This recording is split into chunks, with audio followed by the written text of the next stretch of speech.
Hi friends, कैसे हैं आप लोग। उम्मीद करते हैं बहुत ही अच्छे होंगे। दोस्तों, आज आप लोगों के बीच में मैं नीलिट ओ लेवल कोर्स का एक बहुत ही महत्वपूर्ण भाग लेके आया हूँ। जी हाँ दोस्तों, ये भाग 7 है और इसका विषय है दोस्तों वेब डिज़ाइनिंग एंड पब्लिशिंग। दोस्तों, आप लोग जानते होंगे कि जो ओ लेवल का कोर्स होता है उसमें कुल 4 पेपर होते हैं, जिसमें दोस्तों जो सेकंड पेपर होता है उसे M2R5 के नाम से जाना जाता है। इसी विषय पे दोस्तों आज हम लोग कुछ महत्वपूर्ण प्रश्न पे व्याख्या के साथ विस्तृत रूप से चर्चा करेंगे। जो मेरे दोस्त इस चैनल पे नए हैं और ओ लेवल की तैयारी कर रहे हैं या करना चाहते हैं, मेरे चैनल पे जाके ओ लेवल से संबंधित और भी महत्वपूर्ण वीडियो देख सकते हैं। चलिए दोस्तों, M2R5 को स्टार्ट करते हैं। दोस्तों, प्रश्न 1 आप लोगों की स्क्रीन पे ये रहा, आप लोग यहाँ देख सकते हैं। दोस्तों, ये बहुत ही अच्छा प्रश्न है और इससे पहले भी ओ लेवल जनवरी 2021 में आ चुका है। ये प्रश्न दोस्तों कह रहा है कि DT टैग को हमारे वेब पेज की एकल पंक्ति को शामिल करने के लिए तैयार किया गया है, लेकिन DD टैग एक डैश स्वीकार करेगा। इसके दोस्तों 4 ऑप्शन है। ऑप्शन ए कह रहा है टेक्स्ट की पंक्ति, ऑप्शन बी कह रहा पूर्ण पैराग्राफ, ऑप्शन सी कह रहा शब्द और ऑप्शन डी कह रहा अनुरोध। चलिए दोस्तों, सबसे पहले हम लोग जानते हैं प्रश्न 1 का राइट आंसर क्या होगा। इसके बाद दोस्तों इस प्रश्न की थोड़ी व्याख्या भी देखेंगे।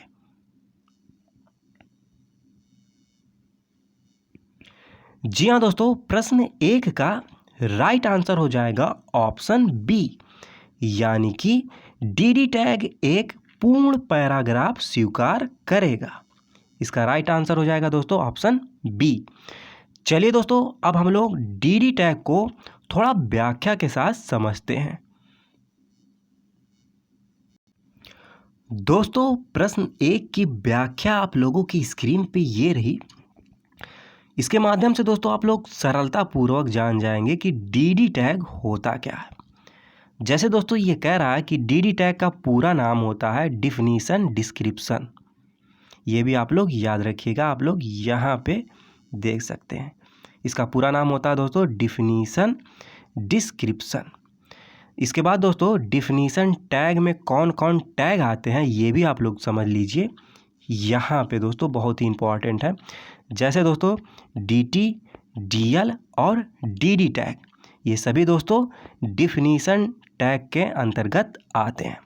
अब दोस्तों हम लोग एग्जाम्पल को समझते हैं DD टैग का। यहाँ पे दोस्तों आप लोग देखिए, यहाँ पे DD टैग का प्रयोग कुछ इस प्रकार से होगा।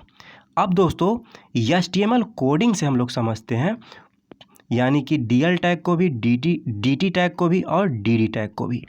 तो दोस्तों आप लोग यहाँ पे देखिए HTML की कोडिंग हुई है।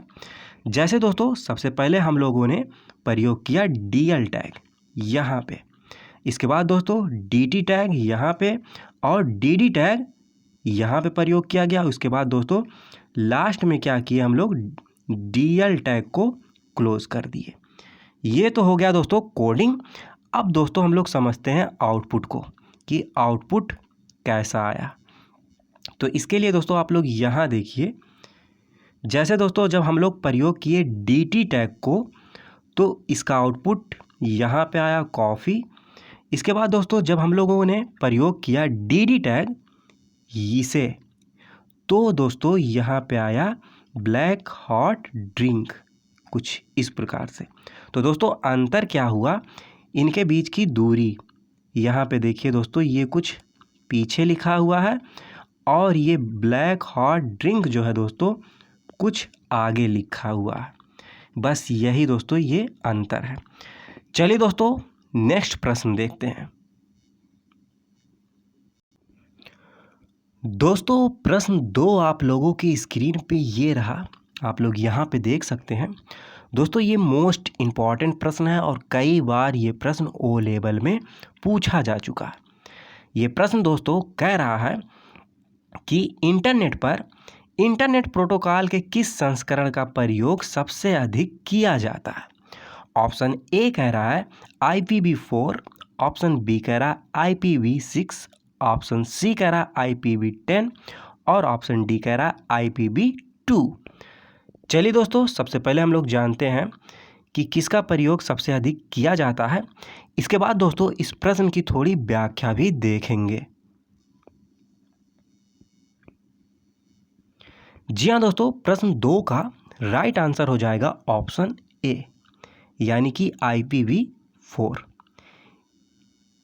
जब भी दोस्तों बात होगी सबसे अधिक प्रयोग किए जाने वाले इंटरनेट प्रोटोकॉल का, तो सबसे ज़्यादा प्रयोग होता है दोस्तों IPv4 का। चलिए दोस्तों, अब हम लोग थोड़ा IPv4 और IPv6 को थोड़ा व्याख्या के साथ समझते हैं। दोस्तों प्रश्न 2 की व्याख्या आप लोगों की स्क्रीन पे ये रही, आप लोग यहाँ पे देख सकते हैं। इसके माध्यम से दोस्तों आप लोग सरलतापूर्वक IPv4 और IPv6 को सरलतापूर्वक समझ जाएंगे कि होता क्या। जैसे दोस्तों कह रहा है IPv4 कि इसका पूरा नाम होता है इंटरनेट प्रोटोकॉल वर्जन 4। यहाँ पे दोस्तों आप लोग देख सकते हैं। इसके बाद दोस्तों IPv4 में 32 बिट का प्रयोग किया जाता है। यहाँ पे देख सकते हैं दोस्तों, यही एग्ज़ाम में पूछता है। जब बात होगी दोस्तों 4 की, IPv4 की, तो 32 बिट का प्रयोग किया जाता है। इसके बाद दोस्तों IPv6 को समझते हैं।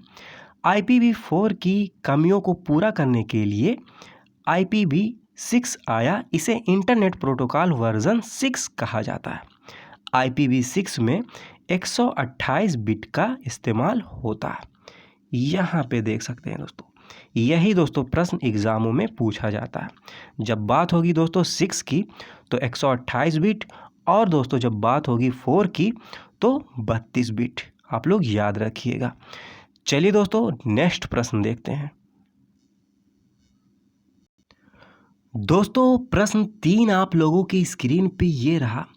दोस्तों ये मोस्ट इम्पॉर्टेंट प्रश्न है और इससे पहले O लेवल जनवरी 2021 में भी आ चुका है। ये प्रश्न दोस्तों कह रहा है कि TR, TD और TS टैग के लिए मुख्य कंटेनर हैं, यानी कि दोस्तों सामान्य रूप से कहें तो इनका प्रयोग किस टैग के लिए होता है, यही ये प्रश्न कह रहा है। जैसे दोस्तों ऑप्शन ए कह रहा है टेक्स्ट टैग, ऑप्शन बी कह रहा है टैब टैग, ऑप्शन सी कह रहा है टेबल टैग और ऑप्शन डी कह रहा है उपरोक्त में से कोई नहीं। चलिए दोस्तों सबसे पहले हम लोग इस प्रश्न का राइट आंसर जानते हैं। इसके बाद दोस्तों इस प्रश्न की थोड़ी व्याख्या भी देखेंगे। जी हाँ दोस्तों, इस प्रश्न का राइट आंसर हो जाएगा ऑप्शन सी, यानी कि टेबल टैग। जब भी दोस्तों बात होगी TR, TD या TS टैग की, तो उसका संबंध होता है दोस्तों टेबल टैग से। चलिए दोस्तों अब हम लोग थोड़ी व्याख्या के साथ प्रश्न 3 को समझते हैं। दोस्तों प्रश्न 3 की व्याख्या आप लोगों की स्क्रीन पे ये रही, आप लोग यहाँ देख सकते हैं। दोस्तों इस व्याख्या के माध्यम से आप लोग टेबल टैग और TD टैग को सरलतापूर्वक समझ जाएंगे। दोस्तों मैं अन्य वीडियो में TR टैग और TS टैग के बारे में आप लोगों को बता दूंगा। इस वीडियो में दोस्तों केवल TD टैग को हम लोग समझेंगे। जैसे दोस्तों सबसे पहले हम लोग टेबल टैग को समझते हैं। ये कह रहा दोस्तों कि सारणी बनाने का प्रारंभ टेबल टैग से किया जाता है और समाप्त स्लैश टेबल टैग से किया जाता है। यानी कि दोस्तों जब भी बात होगी सारणी बनाने की, तो वहाँ पे हम लोग कौन सा टैग का प्रयोग करेंगे, टेबल टैग का। इसके बाद दोस्तों एग्जाम्पल देखते हैं। तो एग्जाम्पल में दोस्तों आप लोग देखिए कुछ इस प्रकार से हम लोग कोडिंग करेंगे। सबसे पहले दोस्तों हम लोग प्रयोग करेंगे टेबल टैग। इसके बाद दोस्तों TD टैग को हम लोग कुछ इस प्रकार से प्रयोग करेंगे, और इसके बाद दोस्तों लास्ट में भी जब हम लोग क्लोज करेंगे टेबल को, तो स्लैश टेबल टैग का प्रयोग करेंगे।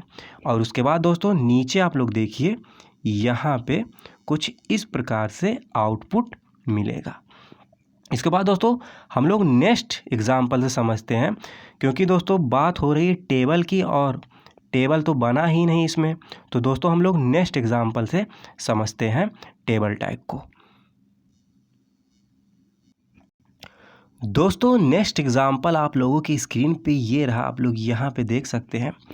इसके माध्यम से दोस्तों हम लोग टेबल टैग को समझते हैं। जैसे दोस्तों सबसे पहले हम लोग क्या किए, टेबल टैग का प्रयोग किए। यहाँ पे आप लोग देख सकते हैं दोस्तों, यहाँ पे एंगल ब्रैकेट नहीं रहेगा, आप लोग इसको सही कर लीजिएगा, ये गलत टाइप हो गया है। यहाँ पे दोस्तों आप लोग जो दिख रहा होगा ये एंगल जो है दोस्तों ब्रैकेट यहाँ पे नहीं रहेगा, टेबल लिखाएगा दोस्तों, इसके बाद स्पेस बॉर्डर, याद रखिएगा दोस्तों। इसके बाद दोस्तों हमने बॉर्डर दिया 2 यहाँ पे। इसके बाद दोस्तों टीडी टैग का प्रयोग हम लोगों ने 3 बार किया। जैसे दोस्तों फर्स्ट सेल के लिए यहाँ, सेकंड और ये थर्ड। इसके बाद दोस्तों टेबल को जो है हम लोगों ने क्लोज कर दिया। अब दोस्तों आउटपुट आप लोग देखिए स्क्रीन पे, कुछ इस प्रकार से आपको मिलेगा।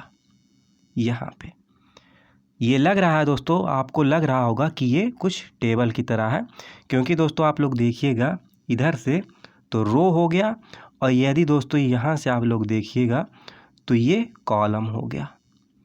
तो ये थे दोस्तों टेबल की कुछ व्याख्या, साथ में दोस्तों हम लोगों ने टीडी टैग को भी समझा। चलिए दोस्तों अब हम लोग नेक्स्ट प्रश्न देखते हैं। दोस्तों प्रश्न 4 आप लोगों की स्क्रीन पे ये रहा। दोस्तों ये बहुत ही अच्छा प्रश्न है। ये कह रहा है दोस्तों कि स्क्रिप्टिंग लैंग्वेज कौन है। ऑप्शन ए कह रहा है जावा स्क्रिप्ट, ऑप्शन बी कह रहा है ASP, ऑप्शन सी कह रहा है JSP और ऑप्शन डी कह रहा है उपरोक्त में से सभी। चलिए दोस्तों सबसे पहले हम लोग इस प्रश्न का राइट आंसर जानते हैं, यानी कि दोस्तों स्क्रिप्टिंग लैंग्वेज कौन है।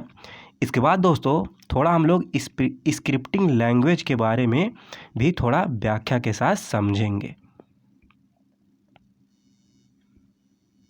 जी हाँ दोस्तों, प्रश्न 4 का राइट आंसर हो जाएगा ऑप्शन डी, यानी कि दोस्तों जावा स्क्रिप्ट, ASP, JSP ये तीनों दोस्तों जो है स्क्रिप्टिंग लैंग्वेज के अंतर्गत आते हैं।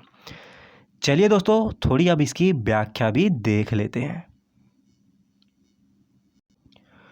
दोस्तों प्रश्न 4 की व्याख्या आप लोगों की स्क्रीन पे ये रही, आप लोग यहाँ देख सकते हैं। दोस्तों इसके द्वारा आप लोग सरलतापूर्वक समझ जाएंगे कि स्क्रिप्टिंग लैंग्वेज होता क्या है, और दोस्तों इसके साथ ही आप लोग जान जाएंगे कि इस लैंग्वेज के अंतर्गत कौन कौन आते हैं। सबसे पहले दोस्तों हम लोग समझते हैं स्क्रिप्टिंग लैंग्वेज को। ये कह रहा है दोस्तों कि स्क्रिप्टिंग लैंग्वेज एक लैंग्वेज है जहां रन टाइम एनवायरनमेंट के लिए इंस्ट्रक्शन लिखी जाती है। इन्हें कंपाइलेशन के स्पेस की आवश्यकता नहीं है, बल्कि इन्हें इंटरप्रेट किया जाता है। इसके बाद दोस्तों एग्जाम्पल है स्क्रिप्टिंग लैंग्वेज का, आप लोग ये भी देख लीजिए यहाँ पे दोस्तों। जैसे दोस्तों जावा स्क्रिप्ट हो गया, ASP हो गया, JSP हो गया, PHP हो गया, टेल हो गया और पाइथन हो गया। ये सभी दोस्तों एग्जाम्पल हैं स्क्रिप्टिंग लैंग्वेज के। चलिए दोस्तों नेक्स्ट प्रश्न देखते हैं। दोस्तों प्रश्न 5 आप लोगों की स्क्रीन पे ये रहा, आप लोग यहाँ पे देख सकते हैं। दोस्तों ये जो प्रश्न है इससे पहले O लेवल जनवरी 2021 में आ चुका है, और ये प्रश्न दोस्तों जो आया था वो B पार्ट में आया था, यानी कि दोस्तों जो सेकंड पार्ट होता है लिखने वाला उसमें ये आया था। और ये प्रश्न दोस्तों पूछा गया था क्या, ये भी आप लोग देखिए यहाँ पे पूछा था दोस्तों कि एप्लेट क्या होता है, यानी कि दोस्तों एप्लेट क्या है। तो दोस्तों चलिए हम लोग समझते हैं एप्लेट क्या होता है। जैसे दोस्तों ये कह रहा है कि एप्लेट एक छोटी सी एप्लीकेशन होती है जो बिना किसी अन्य एप्लीकेशन की सहायता के रन करती है। इसका प्रयोग जावा प्रोग्रामिंग लैंग्वेज में लिखी हुई छोटी छोटी एप्लीकेशन के लिए किया जाता है। कहाँ पे किया जाता है दोस्तों, बहुत ही इम्पॉर्टेंट है, जावा प्रोग्रामिंग लैंग्वेज में, याद रखिएगा दोस्तों। इसके बाद दोस्तों आगे इसकी व्याख्या है, यदि JRE इंस्टॉल नहीं है तो जावा एप्लेट रन नहीं कर सकते, क्योंकि जावा एप्लेट JRE द्वारा एग्जीक्यूट किए जाते हैं। इसके बाद दोस्तों आगे इसकी व्याख्या है, वेब ब्राउज़र में रन करने वाले एप्लेट के उदाहरण हैं यहाँ पे दोस्तों आप लोग देख लीजिए, जैसे कैलकुलेटर्स हो गए, ड्राइंग प्रोग्राम्स हो गए, एनिमेशन गेम हो गए। ये कुछ दोस्तों एग्जाम्पल हैं। दोस्तों इसका आप लोग स्क्रीनशॉट भी ले सकते हैं। ये थे दोस्तों कुछ व्याख्या के साथ प्रश्न। चलिए दोस्तों अब हम लोग कुछ वन लाइनर के रूप में भी और मोस्ट इम्पॉर्टेंट प्रश्न देख लेते हैं। दोस्तों कुछ अन्य महत्वपूर्ण प्रश्न आप लोगों की स्क्रीन पे ये रहा।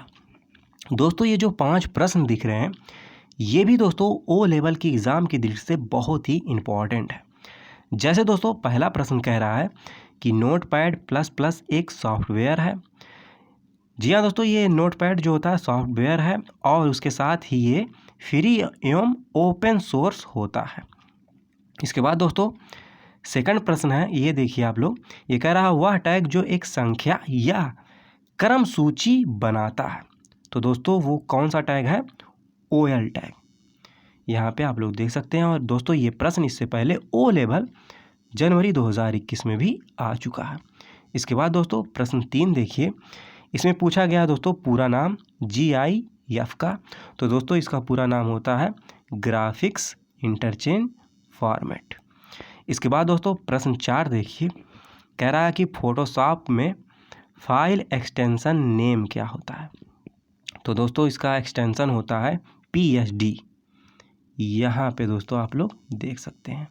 इसके बाद दोस्तों लास्ट प्रश्न है, इसको आप लोग देखिए। ये कह रहा है दोस्तों कि मेटा टैग एलिमेंट को HTML पेज के हेड टैग सेक्शन से जोड़ा जा सकता है। जी हाँ दोस्तों, बिल्कुल जोड़ा जा सकता है, ये ट्रू है। और इससे पहले दोस्तों ये प्रश्न जो है ओ लेवल जुलाई 2017 में भी आ चुका है। ये थे दोस्तों आज के वीडियो में कुछ महत्वपूर्ण प्रश्न, जिस पे हम लोग व्याख्या के साथ विस्तृत रूप से चर्चा किए। दोस्तों यदि वीडियो अच्छी लगी हो तो वीडियो को लाइक करिएगा, अपने दोस्तों के साथ शेयर करिएगा। जो मेरे दोस्त इस चैनल पे नए हैं और इस ओ लेवल की तैयारी कर रहे हैं या करना चाहते हैं, इस चैनल को सब्सक्राइब कर सकते हैं, क्योंकि दोस्तों मैं इस चैनल के माध्यम से निःशुल्क ओ लेवल की तैयारी कराता हूं। दोस्तों इस वीडियो में यदि कोई त्रुटि हुई हो तो उसके लिए मैं क्षमा चाहता हूं। लास्ट तक वीडियो को देखने के लिए बहुत बहुत आभार, धन्यवाद। जय हिंद।